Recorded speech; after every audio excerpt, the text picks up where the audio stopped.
Bom dia, pessoal. Meu nome é Rafael Silva. Eu sou doutorando no programa de pós-graduação em Letras pela Universidade Federal de Minas Gerais.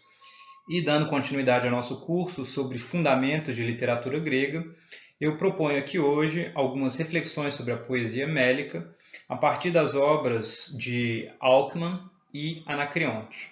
Alckmin, como representante da poesia mélica, ou também chamada poesia lírica coral, cantada então em coros, e Anacreonte como representante da poesia mélica ou lírica monódica, ou seja, cantada a uma só voz. Uma primeira consideração que precisa ser feita diz respeito à ausência aqui de Safo, né? Não se trata de uma ausência, mas sim de uma espécie de remissão honrosa. Quando eu pesquisei no acervo do YouTube as produções em língua brasileira, né, em língua portuguesa brasileira, da produção de Safo, né, em torno da figura de Safo, da sua poesia, eu encontrei um vídeo excelente feito pela professora Juliana Ragusa, da Universidade de São Paulo, em que ela se detém sobre a vida e a obra de Safo de forma muito bem feita, né? Um vídeo com cerca de 1h30 dedicado a essas questões e que eu recomendo vivamente, né? Da mesma forma como, por ocasião da poesia elegíaca, eu não tratei da obra de Mimnermo, porque há também um vídeo realizado pelo professor Teodoro Renaud Assunção, né, em que ele ministra uma palestra durante um evento da psicologia, cujo tema era o envelhecimento, e lá ele lê de forma também muito detida, muito rica, a produção poética de Mimnermo, não é? Esse autor de poemas elegíacos. Então eu faço essas remissões. Quem tiver interesse, consulte a lista, a playlist de Fundamentos de Literatura Grega, em que eu mesclo alguns dos meus vídeos a outros que eu recomendo, dada a qualidade do trabalho. Um último esclarecimento que precisa ser feito diz respeito a esse livro, né? Lira Grega. É um livro organizado e traduzido pela professora Juliana Ragusa, se chama Lira Grega, Antologia de Poesia Arcaica, 9 poetas e suas canções, no qual essa professora da Universidade de São Paulo, sobre a qual eu já falei anteriormente, faz uma seleção de poemas particularmente emblemáticos de 9 dos mais importantes poetas líricos da literatura grega antiga, incluindo Alckmin, Alceu, Safo, Estesícoro, Íbico, Anacreonte, Simônides, Baquílides e Píndaro. O livro se faz preceder por um estudo introdutório, muito interessante, muito bem informado, e cada um dos poetas tem uma breve biografia, não é? As informações biográficas básicas trazidas pela estudiosa, algumas considerações sobre aspectos formais de sua poesia, não é? Aspectos contextuais dessa produção, e, na sequência, algumas traduções de trechos, não é? Porque muito do que chega para nós dessa poesia é composto por fragmentos. A Juliana Ragusa traduz e comenta esses fragmentos de forma bastante extensa. Infelizmente, não é uma edição que tenha a versão dos poemas em grego antigo, ou seja, não é uma edição bilíngue, mas é uma edição muito interessante para quem queira se introduzir na poesia lírica antiga. Então fica aqui essa recomendação, tá? Com isso a gente pode dar início à exposição daquilo que eu pretendo trazer aqui hoje. Em primeiro lugar, sobre as características desse gênero, não é? Uma vez que nós estamos tratando desses gêneros poéticos, então a tradição épica, né, isamétrica arcaica, a tradição elegíaca, a tradição jâmbica e agora a tradição chamada mélica, não é? Palavra que vem do grego melos, que significa canção, ou seja, essa esse é o gênero da canção, né, lírica, cumpre destacar o seguinte: a extensão desses poemas é relativamente curta, chegando a no máximo 2 centenas de versos, no caso das odes corais mais longas, embora tenda a ser bastante curta de modo geral. Há uma considerável variedade métrica, não é? Ou seja, ao contrário daquilo que nós vimos para a tradição épica, em que prevalecia o hexâmetro datílico, ao contrário daquilo que nós vimos para a tradição jâmbica, não é? Em que prevalece o jambo, e da tradição elegíaca, em que existem os dísticos elegíacos, a tradição mélica se vale de vários esquemas métricos diferentes, tema que é bastante complexo, não é? E que nós não vamos desenvolver aqui hoje. Isso fica para as pessoas que desejarem estudar de forma mais aprofundada a poesia grega antiga e que venham a estudar, inclusive, a língua grega antiga para compreender essas questões métricas.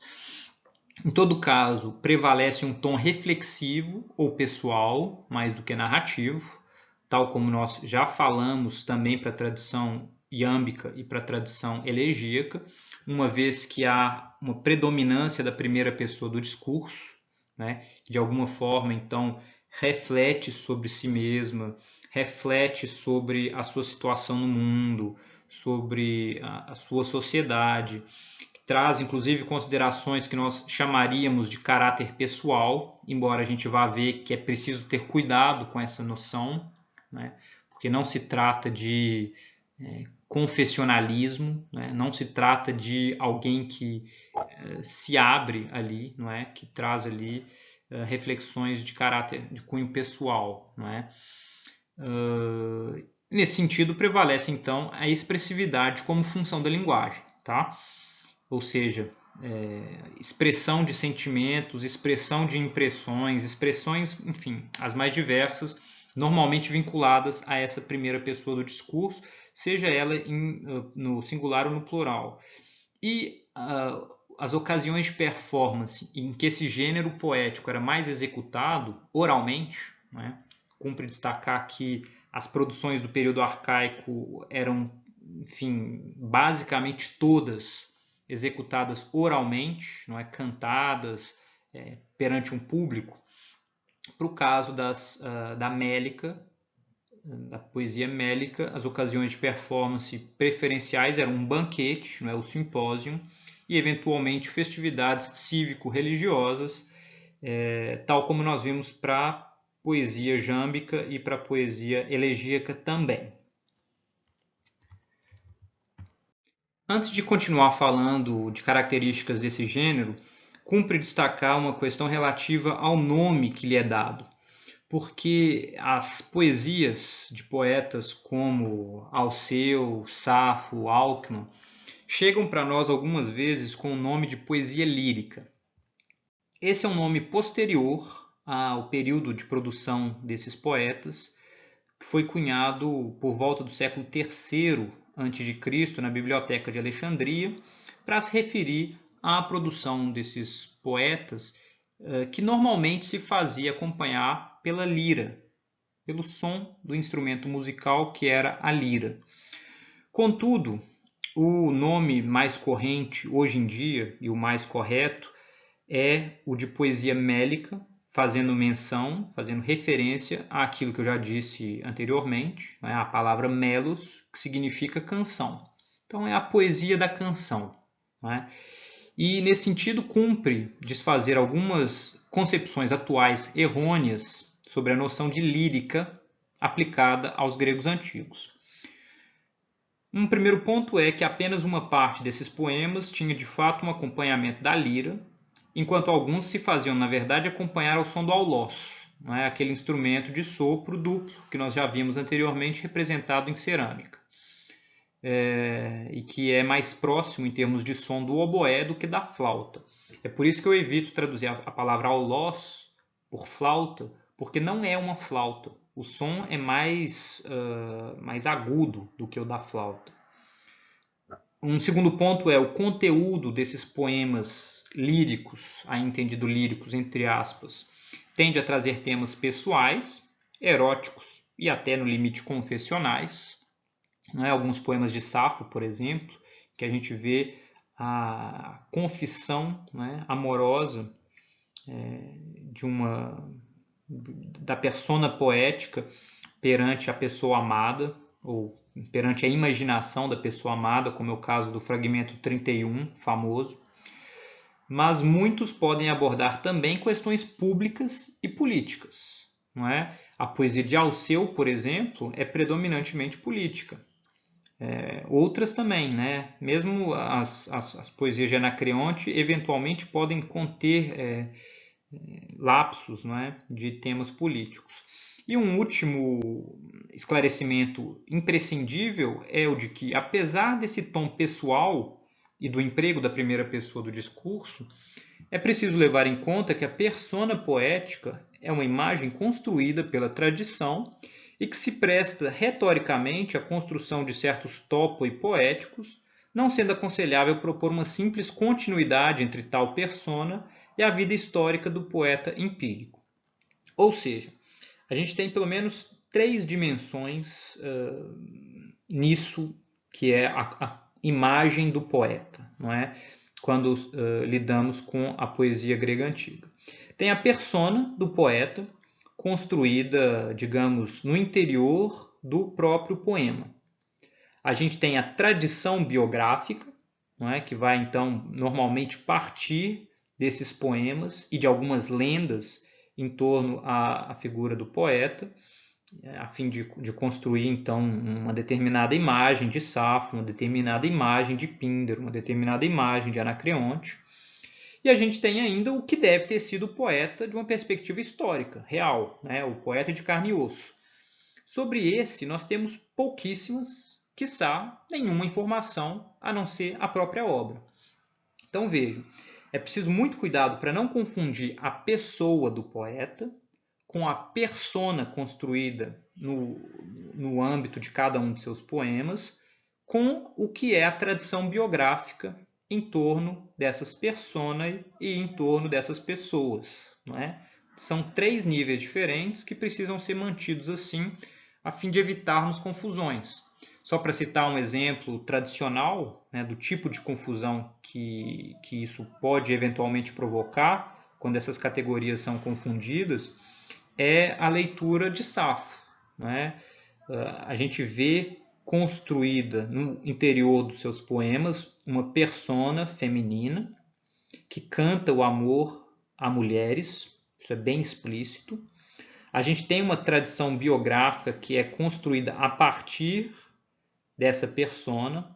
Então, enfim, a depender do estudioso, a figura de uma lésbica um pouco mal, digamos, inserida socialmente no âmbito da sociedade em Lesbos, ou, eventualmente, a figura de uma espécie de diretora de escola, de garotas, que na verdade só cantaria de forma metafórica esse amor. Enfim, as leituras disso foram muitas, mas a gente não deve confundir a persona de Safo, em cada um desses poemas, com o que é a tradição biográfica em torno dela, com o que é a possibilidade de uma Safo efetiva, histórica, na ilha de Lesbos.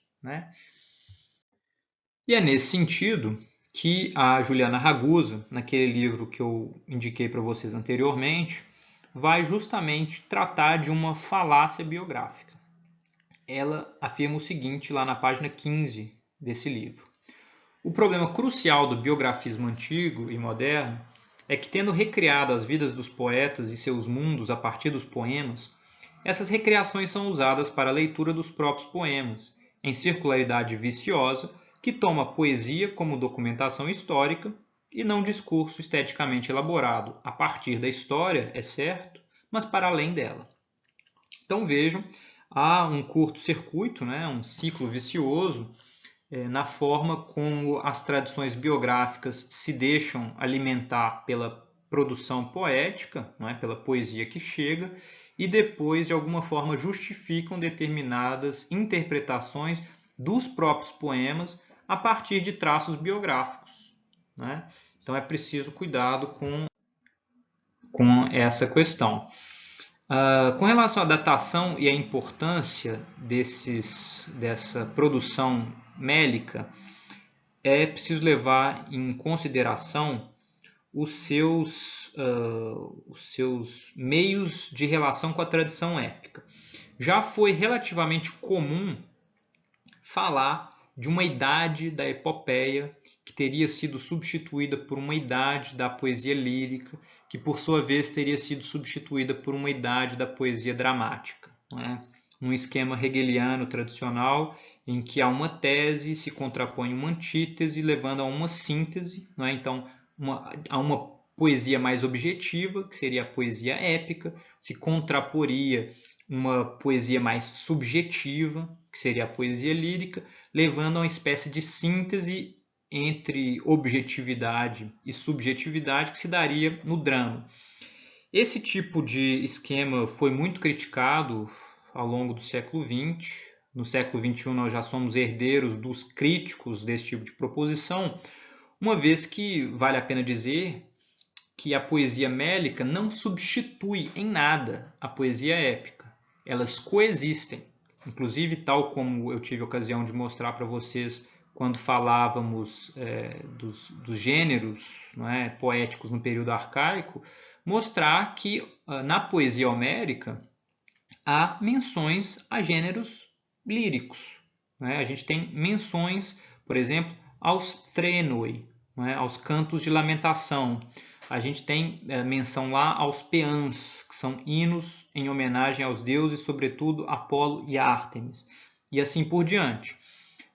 Então não faz sentido ver a lírica ou a mélica em oposição à poesia épica, né?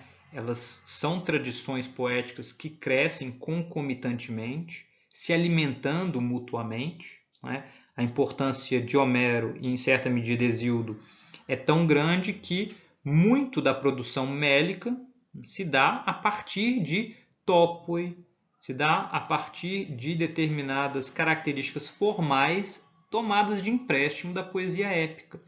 E tomadas de empréstimo em que sentido? Ou com que objetivo? Com vários.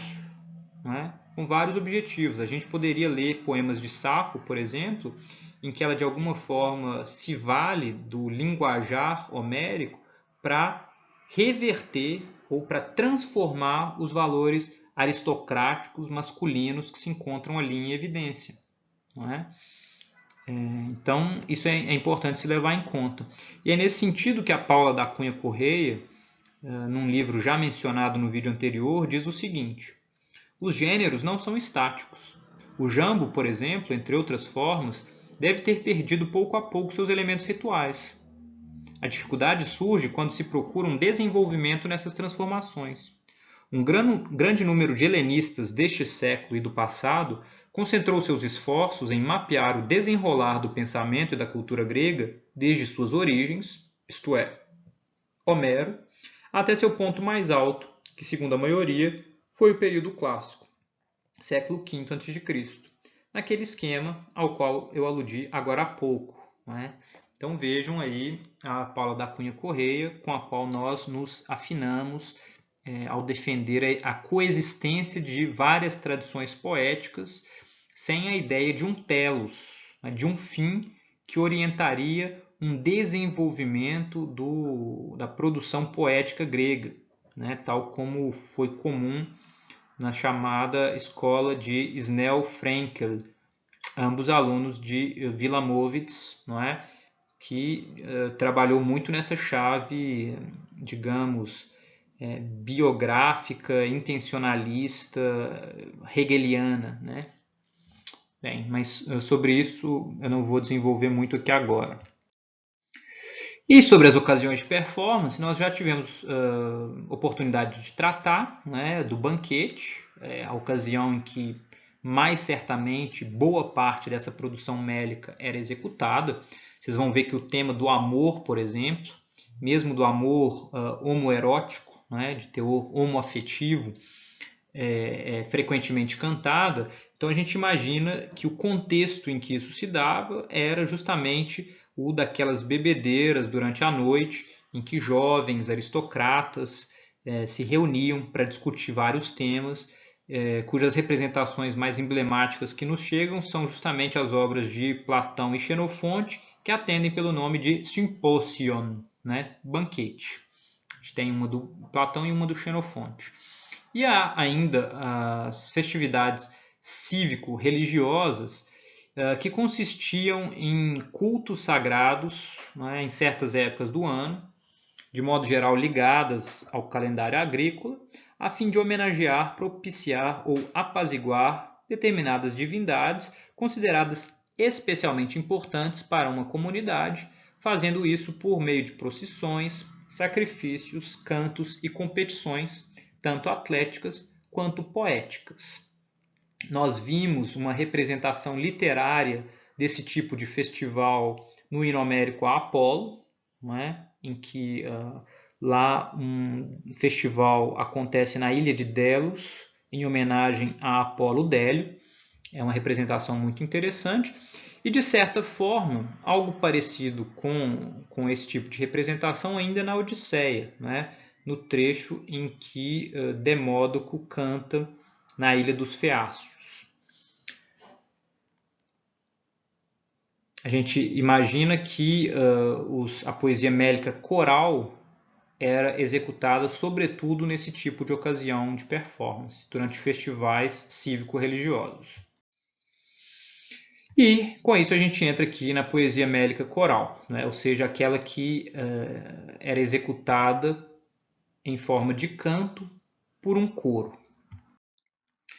Sobre o coro, a gente pode partir do que diz o Claude Calame num livro de 1997, que é uma tradução do seu livro, na verdade, da década de 70, escrito originalmente em francês, mas traduzido aí para o inglês, em que ele diz algo próximo disso, né? Aqui é uma espécie de paráfrase minha. O coro grego é basicamente composto de certa quantidade de dançarinos que também cantam, homens ou mulheres.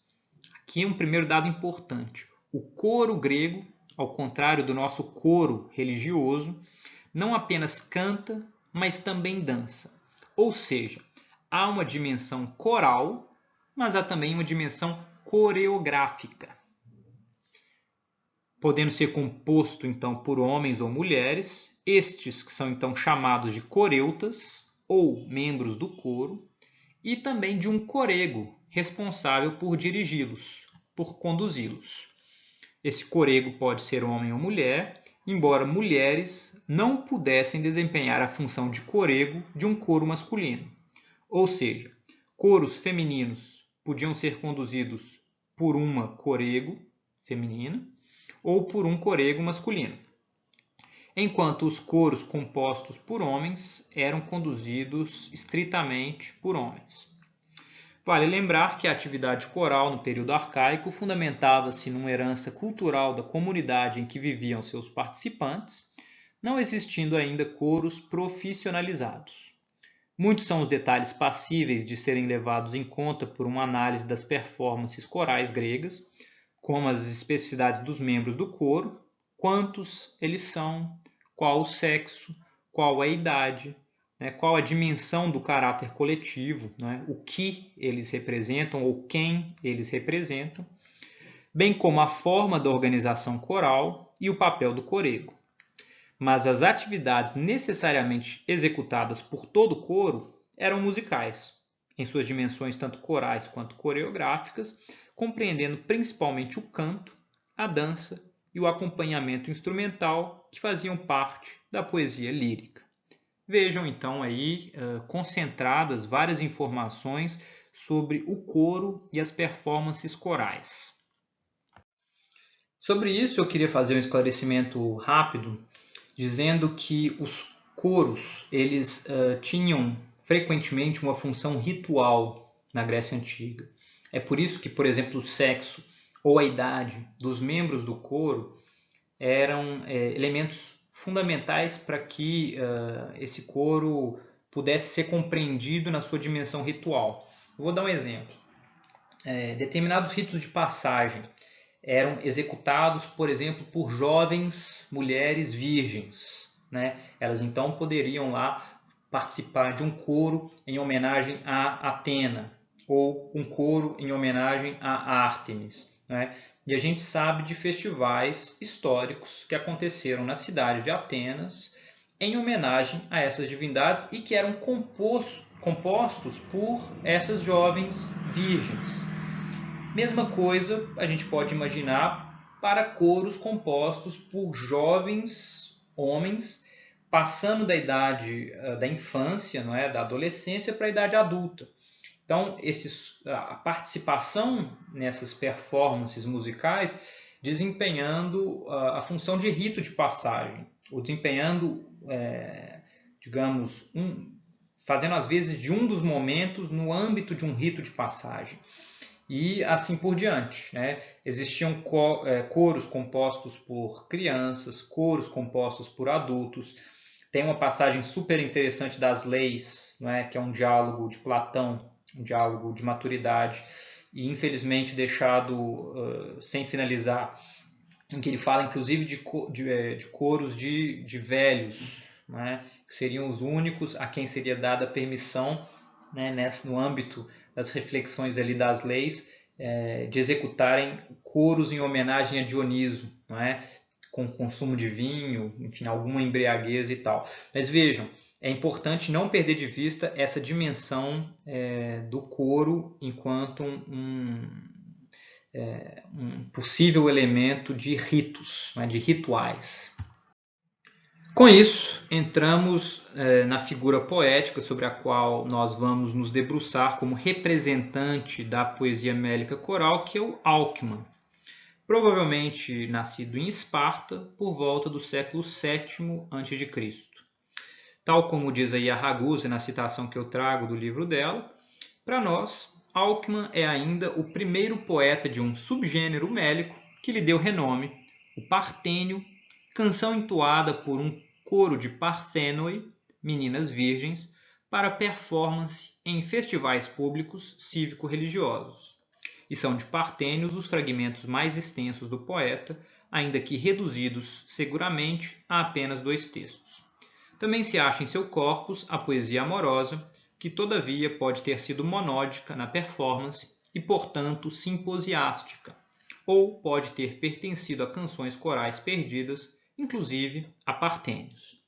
Então vejam, dessa citação a gente extrai a informação de que Alcman nos legou alguns fragmentos poéticos, alguns deles identificados como partênios, né? Então canções cantadas por essas virgens. A gente sabe disso por meio de referências internas, não é? Às próprias canções e algumas menções externas a esse tipo de poesia, sendo que esse tipo de poesia era predominantemente coral, então composto por um coro, não é? A própria persona poética canta numa primeira pessoa do plural, incorporando então essa pluralidade dos membros do coro. Mas há fragmentos do corpus de Alcman que poderiam ser monódicos. Tá? Então, vejam, a mélica monódica, cantada a uma só voz, teve por predileção, como ocasião de performance, sobretudo os banquetes aristocráticos. Né? Já os coros tenderam, né, justamente por conta do preço, do tipo de performance, a serem executados em festividades cívico-religiosas mais amplas, né, com maior participação da população. E aqui a gente entra no fragmento 1 de Alcman, que nós leremos na tradução da Juliana Ragusa, dos versos 36 ao 101. Eu vou comentar algumas questões que me parecerem interessantes, embora eu recomende vivamente que seja consultada a edição da Ragusa para vocês terem acesso aos comentários. Né?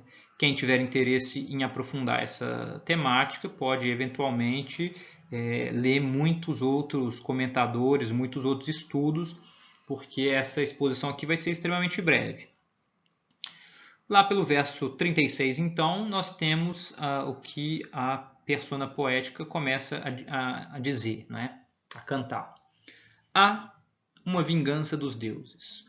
Feliz é quem trama a jornada sem prantear serenamente. Eu canto a fulgurância de Ágido, um sol, eis como a vejo, e de sua radiância Ágido solicita-nos registro. Mas nem elogio, nem depreciação, a ilustre condutora do coro me faculta. A meus olhos, ela se destaca como um cavalo, inserido por alguém num rebanho de pécoras, um desses fortes, bom de pista, de passadas ecoantes, fantasmagorias de sonhos sob o toldo de um rochedo. Aqui já se destaca, né, desde pronto, essa relação com os deuses. Né? Há uma proposição de caráter geral, há uma vingança dos deuses, e a partir daí uma série de autorreferências, não é? Digamos, desses cantores, dessas cantoras, né? Porque são jovens que executam esse poema, referências a si mesmas, não é? Vejam lá como elas cantam a fulgurância de Ágido. A gente imagina que Ágido fosse então ou um nome de uma performer ali presente, né, na própria performance, ou um nome tradicional que seria de alguma forma incorporado por alguma das cantoras ali presentes. E notem, não é, as imagens de brilho em torno a Ágido. Ela se destaca como um cavalo, não é? O cavalo, que é um animal extremamente aristocrático para os gregos antigos, porque é muito caro de ser mantido nas condições da Grécia Antiga. Não é? E então, essa comparação com um cavalo, que então é inserido por alguém num rebanho de pécoras, é para destacar essa Ágido das demais membros do coro, tal como um cavalo se destaca de um rebanho de pécoras, não é? Com suas passadas ecoantes. E vejam, todas essas referências elas têm dimensões musicais. Né? O que são as passadas ecoantes de um cavalo, na medida em que a gente tem um coro que canta e dança, não é? Que também executa seus passos ecoantes ali. Não é? E na sequência, não te das conta? É um galopador paflagônio, mas a crineira de minha prima, a Gesícora, aflora na pureza do ouro. Prata é seu semblante. Por que me expressar em linguagem desabrida? Ei-la, a Gesícora. A segunda, com porte igual ao de Ágido, correrá a cavalo sítio avesso ao lídio. Pleiades contra nós, portadoras do véu rumo à Órtria, no curso da noite ambrosíaca, símiles à estrela Sírio no seu levante combatem. Veja aqui a menção a outra membro do coro, não é? A outra jovem. Vale sempre o que eu disse anteriormente, seja a uma performer cujo nome histórico fosse a Gesícora, seja esse nome uma espécie de nome tradicional incorporado pela performer no momento da performance, mas, né, e só para vocês terem isso claro, esse tipo de proposição se deve ao fato de que esses nomes parecem todos ser motivados. Né? A Gesícora, por exemplo, a gente vê aí a partícula coros, não é? Então algo como a condutora do coro. E sempre em meio a essas imagens aristocráticas. Não é? A referência aos cavalos eu já mencionei anteriormente como sendo típica então, de aristocratas que podiam manter esses animais, mas aqui a referência a metais raríssimos, né? Muito caros, o ouro, a prata, não é?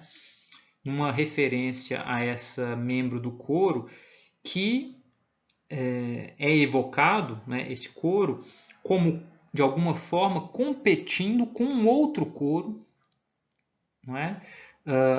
Pleiades contra nós, portadoras do véu rumo à Órtria. Vejam, não é? As Pleiades são estrelas, não é?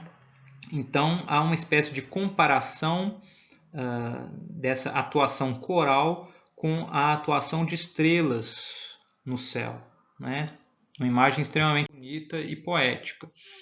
E o poema continua: nossa púrpura, mesmo considerando sua fartura, é insuficiente para lhes fazer frente. Nem a serpe que cintila na plenitude de seu ouro, nem o diadema da Lídia, gala das moças de olhar violeta, nem a madeixas de Nanó, nem tampouco Áreta, ícone das deusas, nem Tílax, nem Clesítera, nem chegando à moradia de Enesímbrota dirás: ah, se Astafis existisse para mim, Filila, o que custa um olhar em minha direção? E Damáreta e Iântemis a estonteante, mas é a Gesícora quem me obceca. Vejam, aqui eu acho que nesse último trecho, né, que eu destaco do Alckmin, a gente tem mais uma vez essas imagens aristocráticas, não é? A púrpura, sinal de realeza entre os antigos, a remissão à fartura, aos metais preciosos, a elementos de um luxo extremo, não é? O diadema da Lídia, são itens importados num momento em que o comércio era extremamente custoso, né? Restrito a uma pequena parcela da população. E aí a referência a vários nomes que, tal como dito anteriormente, podem ser então de membros do coro, historicamente, mas também há, digamos, posições no interior desse coro criado por Alckmin. E aqui o último trecho, agora sim o último trecho desse poema, em que é dito: a Gesícora, ágil tornozelo, acaso está ausente? Ladeia ágido, seu intuito é louvar nossos festejos, mas ao que elas rogam, deuses, concedei, pois desfecho e completude são prerrogativas divinas. Coreuta, se me for dado exprimir, não passo de uma garota, uma coruja que no entremeio de uma trave grita. Ardo sobretudo por agradar a Otis, pois que remediou nossas agruras, mas graças à Gesícora as garotas se encaminharam à serenidade erótica, como o cavalo norteador. E aí tem um fragmento, né? Tem um final dessa passagem. Vejam como muito do que foi dito anteriormente é reforçado aqui ainda, não é? Essas referências agora especificamente à Gesícora e uma referência à própria execução do canto, não é? A movimentação dessas coreutas, a Gesícora é destacada como sendo ágil, não é? Em seus festejos e de forma muito interessante uma autorreferência das próprias coreutas dizendo de si, né, cada uma delas de certa forma afirma isso no canto coral, não passar de uma garota, uma coruja que no entremeio de uma trave grita. E essa imagem é muito interessante, não é? Porque nos dá então a provável idade das membros do coro, fazendo referência a uma ave, não é, que pia, uma provável referência ao tipo de canto esperado de uma performance como essa, mas é interessantíssima a referência aí à tentativa, né, ao ardor por agradar a Otis, aquele que remediou nossas agruras, né? Vejam, cantos como esses que são os partênios, né, essas canções de virgens, elas cumpriam uma função social em suas sociedades que era a de apresentar essas jovens virgens à sociedade, cumprir a função daquilo que é o baile de debutante, né? O que é o baile de debutante? É uma espécie de apresentação da jovem, quando ela faz 15 anos, à sociedade. Evidentemente, é um costume, né, uma herança muito arcaica da nossa sociedade, mas que remonta a esse tipo de prática.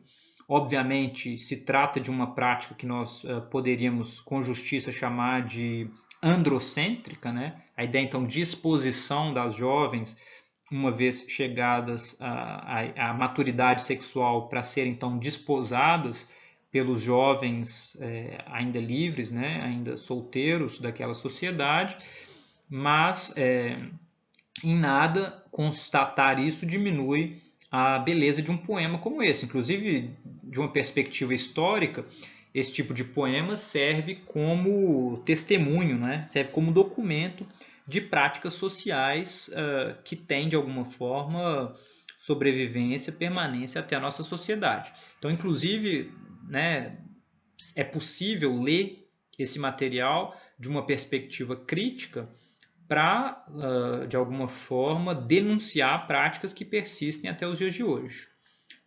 Então, fica aí essa sugestão. E agora sim, o encerramento do trecho que eu tinha me proposto a ler, né? Encerrando aí o fragmento 1 do Alckmin. Ao capitão, sobretudo a ele, desse ouvido no navio. Num paralelo com as sereias, ela não é mais musical, pois são deusas. Um coro de 11 garotas equipara-se a um de 10. É de um cisne sua voz nas correntezas do chanto. Quanto prazer no loiro de suas mechas. A gente tem aí a referência, não é, ao próprio Corego, não é, ao responsável por conduzir essa performance, sendo dito que é preciso, sobretudo, dar ouvido a ele, não é, na condução de um coro, por meio dessa imagem, não é, do capitão como condutor do navio, e a sugestão, então, de uma competição entre um coro composto por 11 garotas e um outro composto por 10, não é? Uma provável referência à própria ocasião de performance em que dois coros competiam, né? Sendo também um dado interessante imaginar as razões pelas quais um dos coros tinha uma coreuta a menos, né? E vejam ainda uma referência aí a um elemento da poesia épica tradicional, né, que é o Rio Chanto, e né, mostrando que a produção poética da Mélica não se dá em detrimento da épica, não é? da tradição hexamétrica épica, mas sim em contato, não é? Por meio de mútuos apoios. E um último dado que eu gostaria de trazer relativo à poesia mélica coral, de modo geral, aqui em específico a poesia do Alckmin, mas que pode, enfim, servir de alguma forma como farol para muitas das considerações em torno da poesia arcaica e mesmo da poesia antiga grega de modo geral, é a ideia de poesia como ação, né? E vejam o que o Calam diz aí num artigo de 98. Ligado a uma ocasião precisa de culto ou de ritual, marcado por numerosas intervenções de seu locutor na primeira pessoa, no hic et nunc da execução cantada, acompanhado ou executado por um grupo coral, o poema mélico é antes de tudo ação. O poema mélico não se reduz à descrição de uma ação, mas na medida em que sua enunciação corresponde à ação ritual que ele enuncia, é um ato de palavra. A poesia mélica é então uma poesia performativa, que sob essa denominação moderna poderia englobar poemas iâmbicos e elegíacos. Pragmática, como todas as formas da poesia grega arcaica e clássica, a poesia mélica se distingue pelo fato de que a execução de cada uma de suas composições corresponde a um ato ritualizado, se não a um ato de culto. Tal como eu abri a exposição do Alckmin dizendo, esses poemas cumprem uma função de ação, não é? Assim como, sei lá, a declaração de que alguém é culpado, assim como a declaração de que duas pessoas estão casadas, não é? Quando quem declara esses enunciados é investido do poder, né? de tornar efetiva a sua declaração.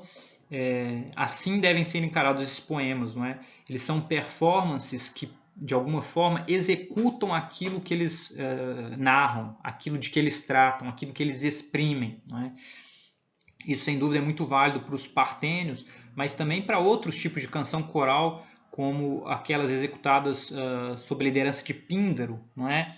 Nos versos encomiásticos que ele canta a um determinado vencedor de competições olímpicas, por exemplo, em que o narrar a vitória, o narrar a memória da vitória, já é uma forma de, por assim dizer, corporificar a vitória, corporificar a memória dessa vitória ali na própria performance poética, né?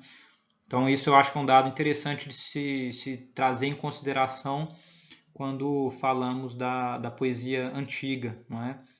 Aqui no caso a poesia mélica, em sua função ritual, né, cumprindo inúmeros rituais no âmbito dessa sociedade, né, sejam rituais de casamento, rituais de passagem das idades, rituais eventualmente de nascimento, de morte, tá?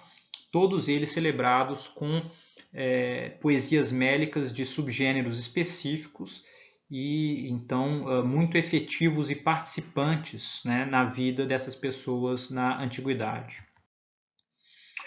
Sobre a autorreferencialidade eu já falei anteriormente, mas vou citar aqui a Ragusa, quando ela diz que essa característica do partênio é a que realmente o distingue de outras canções corais.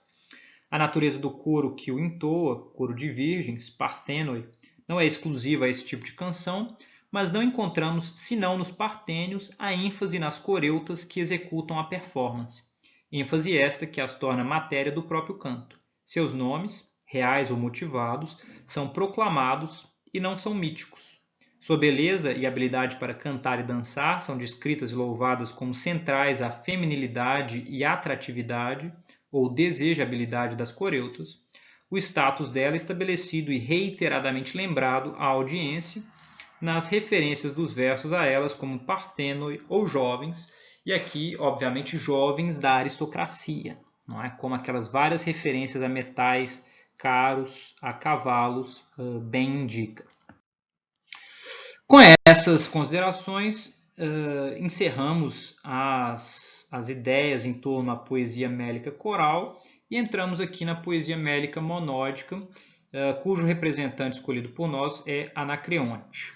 Como eu disse, outras opções seriam possíveis, mas, dada a disponibilidade de materiais no YouTube, eu preferi privilegiar esses dois não encontrados, né, em materiais já dispostos lá na plataforma. Uma primeira questão sobre esse ponto diz respeito às diferenças entre a mélica coral e a monódica de uma perspectiva do metro, ou seja, da métrica empregada por umas e por outras. Vejam o que diz o Glenn Most aí na passagem citada pela Ragusa no seu livro. As estrofes da canção monódica são, em geral, mais breves e metricamente menos complicadas do que da coral. Há certa tendência na monódica de ser estrófica. Cada estrofe tem uma estrutura métrica idêntica. E na coral, triádica.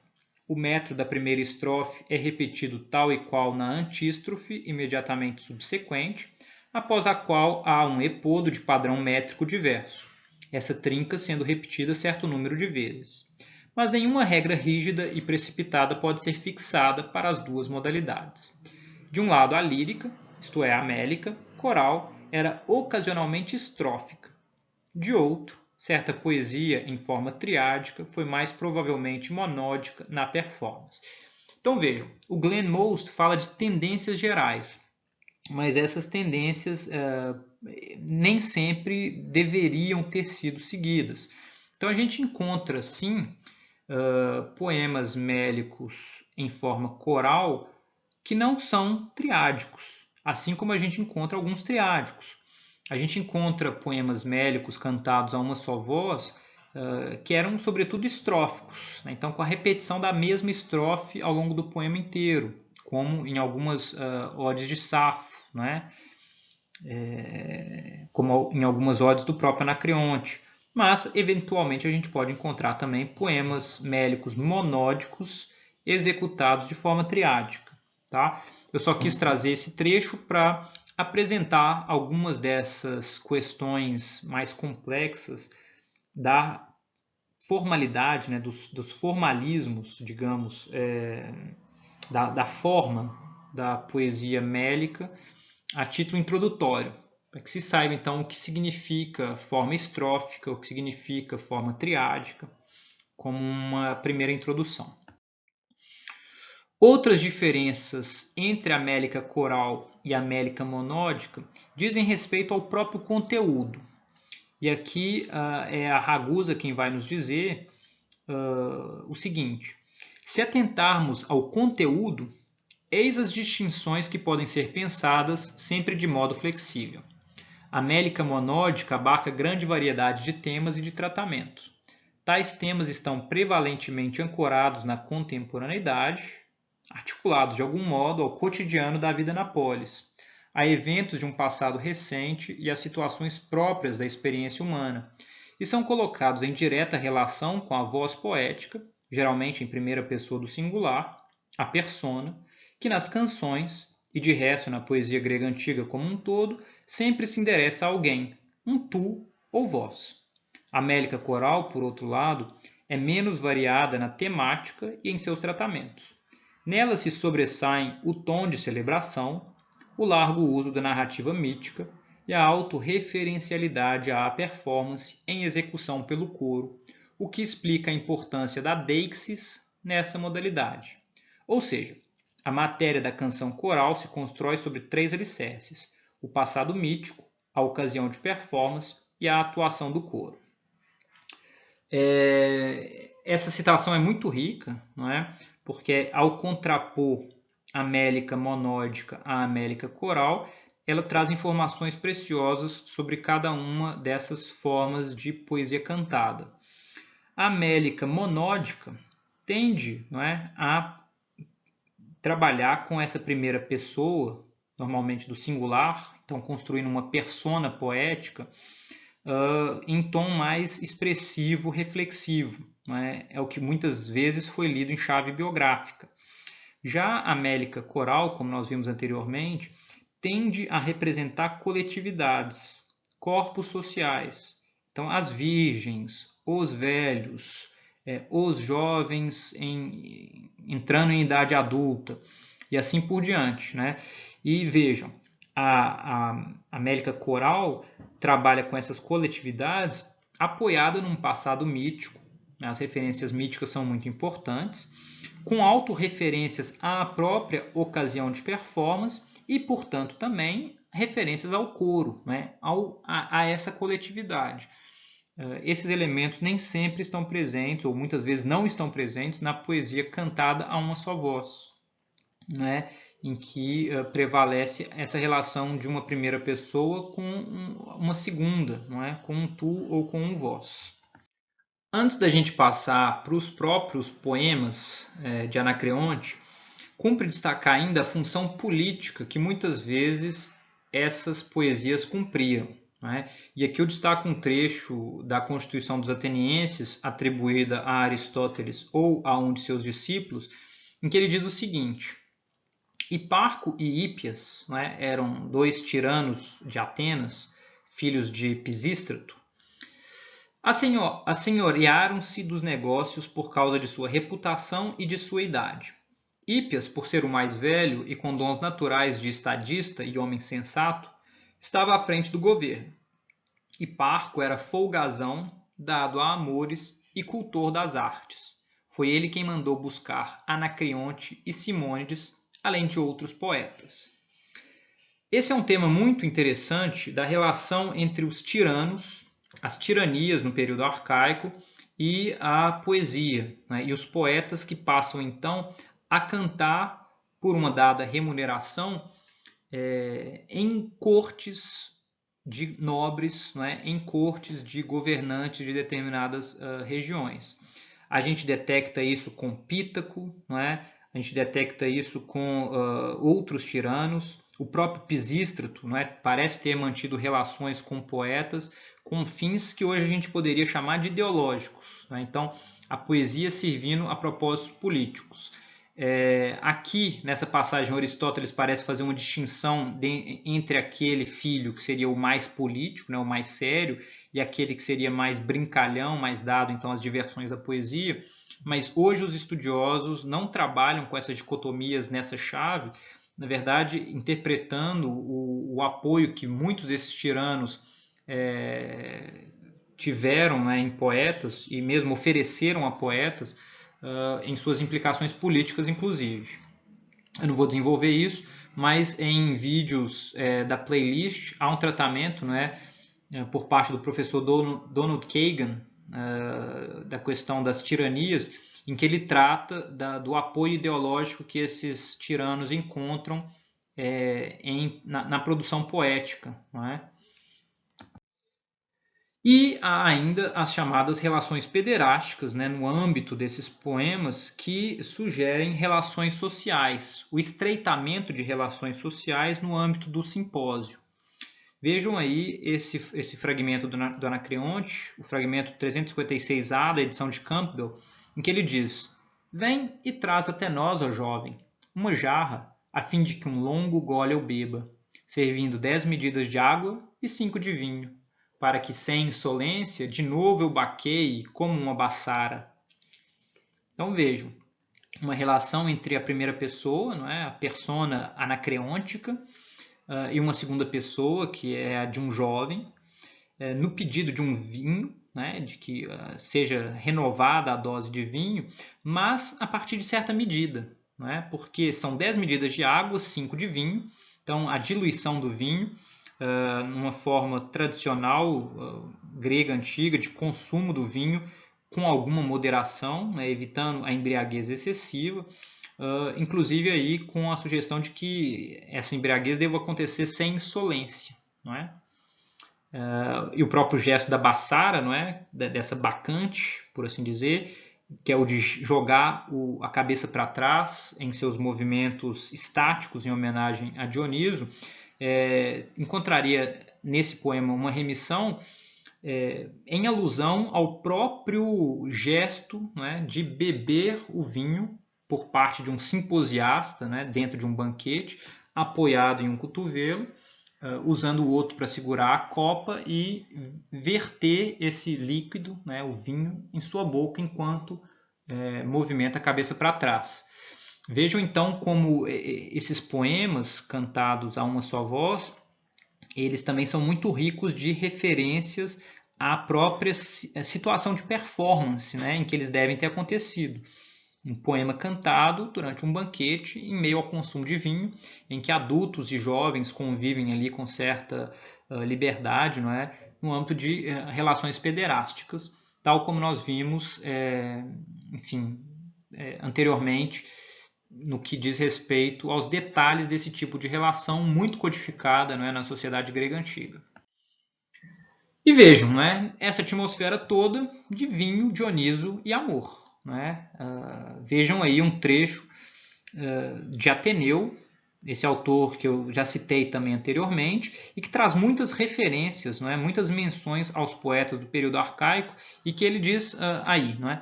Coroavam também a testa, como o belo Anacreonte diz. E aí há o fragmento do próprio Anacreonte. Sobre as sobrancelhas, guirlandas de aipo colocando, um florescente festival conduzamos para Dioniso. Então vejam aí uma passagem que ele faz uma alusão, né, num poema mélico, a um festival conduzido em honra a Dioniso, em que o uso de guirlandas e flores era empregado para homenagear essa divindade. Né? Vejam, tudo isso reforça muito do que nós temos visto sobre a poesia mélica, ligada então a determinadas ocasiões de performance que podiam ser banquetes, mas também podiam ser festividades cívico-religiosas, a referência a deuses, a referência a determinadas relações sociais e assim por diante. Com relação a isso, então, né, a esse trecho, ou a esse tipo de trecho em que Anacreonte delineia relações pederásticas numa atmosfera dionisíaca, que o Budelmann, num artigo, comenta o seguinte: atividade amplamente cultual, como hinos e libação, era parte integrante de um simpósium, de um banquete. Não havia uma clara linha divisória entre religião séria e despreocupada bebedeira. As muitas referências de Anacreonte aos deuses, por conseguinte, especialmente a Dioniso e Eros, terão se movido acima e abaixo ao longo de toda essa escala, da lúdica metáfora do desejo ou da bebida, até a invocação de poderes luminosos que demandam adoração. Ocasionalmente, recebem-se sugestões do que devem ter sido ocasiões cultuais mais amplas, como uma invocação formal a Ártemis, no fragmento 348 da edição de Campbell, ou uma exortação para se colocarem guirlandas e se celebrar o abundante festival para Dioniso, no fragmento que nós acabamos de ver, 410 da edição de Campbell. mas esses fragmentos estariam tão adaptados ao contexto de um simpósio quanto ao de um festival público. Então vejam, tal como sugerido aí pelo Budelman, não há uma diferença, uma linha divisória entre o que seria a religião séria e a religião despreocupada. Não é? Todas essas referências a Dioniso fazem parte de uma atmosfera em que se cultua esse Deus que é a própria embriaguez, que é o próprio êxtase, num ambiente que é extremamente social e extremamente importante para a sociedade da época, que era o banquete, no âmbito do qual eram feitas, desenvolvidas relações sociais, relações afetivas, digamos, muitas conexões políticas, inclusive, tal como nós vemos em vários dos relatos históricos do período, não é? Isso fica claro quando a gente lê as histórias de Heródoto, a importância dos banquetes. Quando a gente lê o banquete de Platão, por exemplo, fica claro como a aristocracia tecia suas relações no âmbito desse tipo de performance, né? No âmbito desse tipo de ocasião, né? De contexto. E levando isso em conta, não é? Esses vários elementos que os estudiosos hoje sugerem a utilização dessa primeira pessoa do singular, muitas vezes, no âmbito da poesia mélica, como a constituição de uma persona ampla o bastante para poder ser de alguma forma incorporada por diferentes participantes de um simpósio, né, de um banquete, ou seja, pelos diferentes simposiastas ali presentes, para emitirem seus valores, não é? Para rejubilarem, não é? Para então demonstrarem sua alegria, demonstrarem a sua concordância com aquelas práticas. E nesse sentido, então, se delineia uma performance que, no âmbito das poesias atribuídas a Anacreonte, é a persona anacreôntica. O mesmo seria válido para a poesia de Safo, não é uma persona sáfica no âmbito da sua poesia. E vejam o que o Hobden diz aí, não é, num livro muito interessante sobre o banquete enquanto prática social na Grécia Antiga, quando ele diz: os homens no andron, né, no saguão masculino, saguão dos homens, que cantavam uma poesia atribuída a Anacreonte, automaticamente adotavam a voz de um arqui-simposiasta. Por meio de uma reatuação, recorrendo ao eu anacreôntico e empregando suas estratégias de incorporação, indivíduos deslocando-se das margens para o interior dos grupos hegemônicos podiam expressar sua imersão na cultura do simpósio, que eles simultaneamente enfrentavam.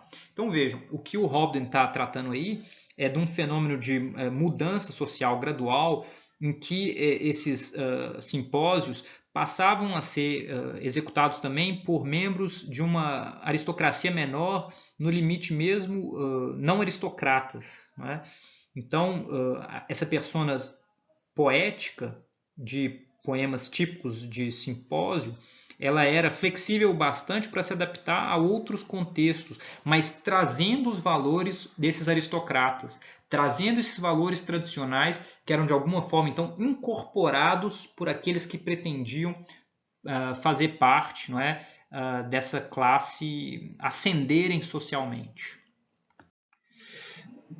Nesse sentido, é tentador relacionar a preponderância da bebida e do desejo nos contextos particulares em que Anacreonte trabalhou, né? Quando a gente leva em conta a produção desse poeta, tal como nós acabamos de ver. Eros recebeu um altar em Atenas durante o governo de Pisístrato e tinha relações com a cultura da tirania em outros lugares. Ele começa a aparecer na pintura em cerâmica em Atenas por volta de 520, refletindo a importância da pederastia na segunda metade do século VI. Similarmente, o culto dionisíaco espalhou-se enormemente ao longo desse mesmo século. Dioniso era a principal divindade em Teos e em Abdera. Em Atenas, o festival das Dionísias urbanas foi ou introduzido ou enormemente aprimorado por Pisístrato. E Dioniso, que era de várias maneiras um deus do povo, deve ter tido apelo para os tiranos, cujo apoio dependia em parte da população rural e não aristocrática. Essa citação ela também é muito rica. Eu não desenvolvi muito o tema da tirania, como eu podia eventualmente ter feito, mas o que cumpre destacar, desde logo, é que a tirania, ao contrário do que essa palavra passou a significar para nós hoje, né, enfim, já há bastante tempo, não era em si mesma concebida como um governo negativo, né, como um governo violento.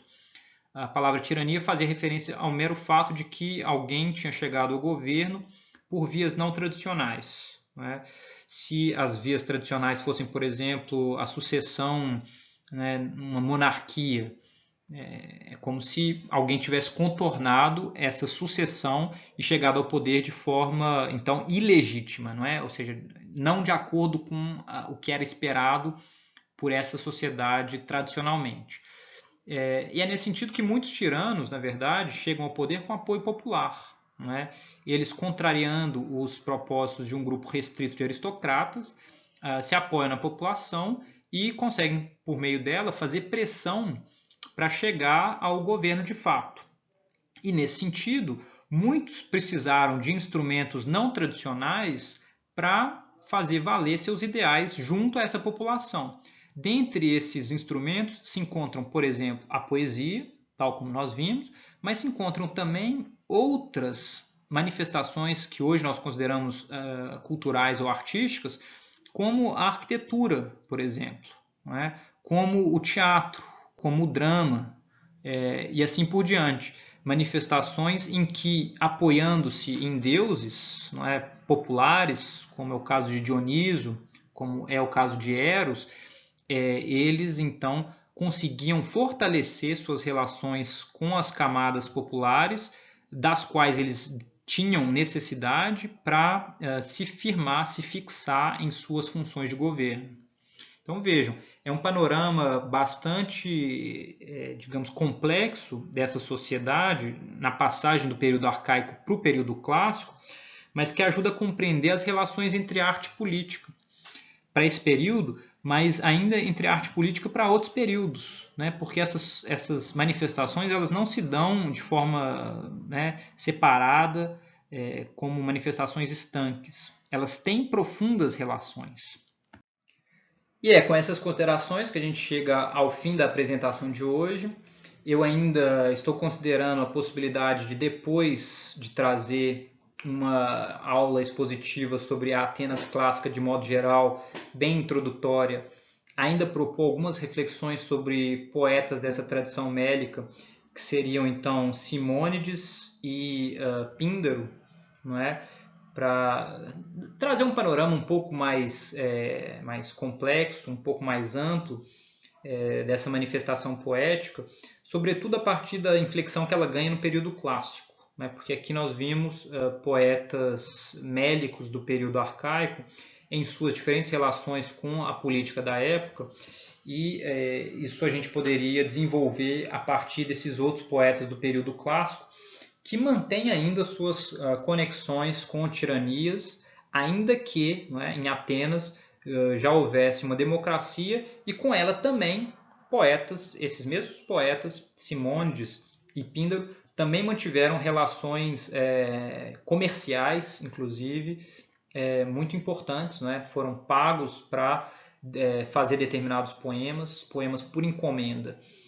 E é nesse âmbito que falaram, né, que se falou da poesia mercenária, não é? Ou da musa mercenária, da musa que passa a compor então por pagamento, e surgiu então uma ideia de mercantilização poética, não é? O poeta então deixa de ser aquela figura inspirada pelas musas e que canta então aparentemente a troco de algum reconhecimento social e tal, e que passa nesse momento, né, ali por volta do século VI, a compor, ainda apoiado nessa tradição anterior, né, então de uma ideia de inspiração, de um apoio nas musas, nas divindades, mas passa a compor com determinados fins, inclusive fins econômicos, né? E isso é um dos temas das nossas próximas exposições, quando a gente falar na mudança na própria concepção de poeta e de poesia, testemunhada a partir ali do final do século VI, início do século V, o que a gente chama então de início do período clássico. Tá? E eu termino aqui essa exposição, que poderia, óbvio, ser muito mais longa se eu levasse em conta outras produções e trouxesse outras considerações em vista. Mas eu agradeço muito a presença de todos. Na sequência aqui eu vou apenas mostrar um pouco da bibliografia empregada hoje. Estão aqui as referências bibliográficas, né? O livro do Claude Calame, que eu mencionei, em sua tradução para o inglês. O livro da Paula da Cunha Correia, também bem importante. O do John Harrington, que eu considero um livro fundamental. Esse livro eu tenho em PDF. Caso alguém precise, basta me enviar um e-mail, eu posso enviá-lo. E ainda o livro da Juliana Ragusa, cuja leitura eu recomendei vivamente, Lira Grega, Antologia de Poesia Arcaica, que foi bem importante para essa breve exposição de hoje e que, como introdução, vale muito a pena. Eu cito ainda o livro do Trajano Vieira, Lírica Grega Hoje, que traz uma série de traduções do Trajano, de uma escolha de poemas representativos desse gênero mélico, ao modo do Trajano de traduzir. Não é? Quem já teve a experiência de ler algo traduzido pelo Trajano Vieira sabe que ele tem uma forma muito marcante de traduzir, muito próprio. Ele já venceu inúmeros prêmios em reconhecimento ao seu trabalho de tradução, e eu recomendo como também uma forma alternativa de entrar em contato com essa poesia, não é? Por meio da poesia do Trajano Vieira, que tem muitos méritos, não é? Muito interessante, é muito rica. Ele acaba de publicar uma tradução da Ilíada também. Essa eu não conheço, eu não vi ainda, mas ele é uma figura interessante para quem se interessa pela poesia antiga grega, né, de modo geral. No mais é isso, pessoal. Um forte abraço, muito obrigado e até a próxima.